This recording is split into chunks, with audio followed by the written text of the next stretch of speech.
Tambalang salita. Tambalang salita ay mga salitang sa unang tingin ay masasabi nating dalawa sapagkat dalawa ang salitang pinaghiwalay lamang ng isang gitling.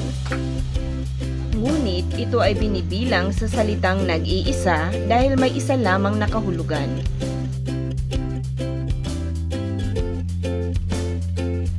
Narito ang mga halimbawa ng tambalang salita: pagkaing dagat, baybay dagat, lakad pagong, timpalak takbuhan. Tubig ulan, labas masok, bahaghari, hampas lupa, balat sibuyas, dalagang bukid. Bantay salakay, kawit daliri, silid aralan, bahay ampunan, lakas bisig, pampalipas oras.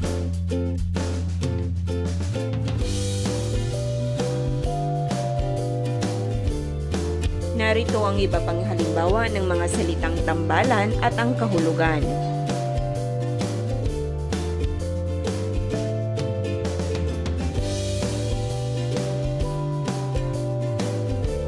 Di mahulugang karayom, na ang kahulugan, masikip na lugar sa dami ng tao.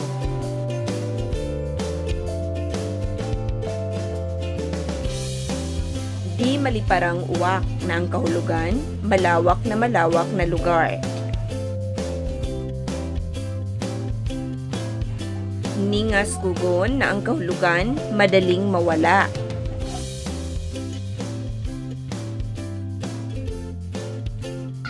Sising alipin, na ang kahulugan, lubos na nagsisisi.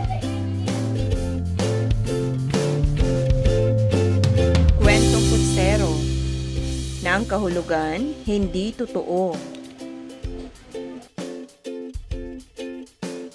Pusong mamon, na ang kahulugan, maawain.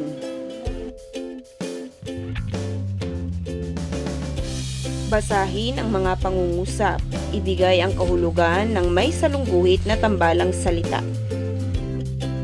Bukang liwayway na nang gumising ang ina ni Atoy. Ang salitang may salungguhit ay bukang liwayway. Ano ang kahulugan ng bukang liwayway? Pangalawang pangungusap. Umaambon at may sikat na ang araw nang may lumabas na bahaghari.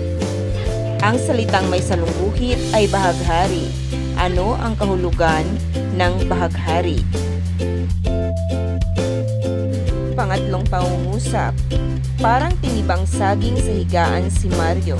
Ang salitang may salungguhit ay tinibang saging. Ano ang kahulugan ng salitang tinibang saging?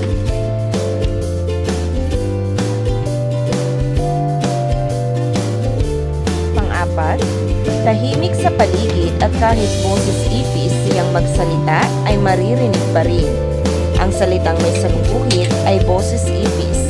Ano ang kahulugan ng boses ipis?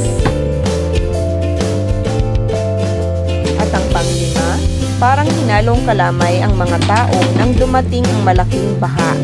Ang salitang may salungguhit ay hinalong kalamay. Ano ang kahulugan ng salitang hinalong kalamay? Buuin ang mga tambalang salita na nasa hanay A at B. Pagdugtungin ito ng guhit. Sa hanay A, number 1, kapit, number 2, balitang, number 3, makabasag, number 4, pusong, number 5, naniningalang. Sa hanay B, A, pinggan, B, mamon, C, tuko, D, pugad, E, kutsero.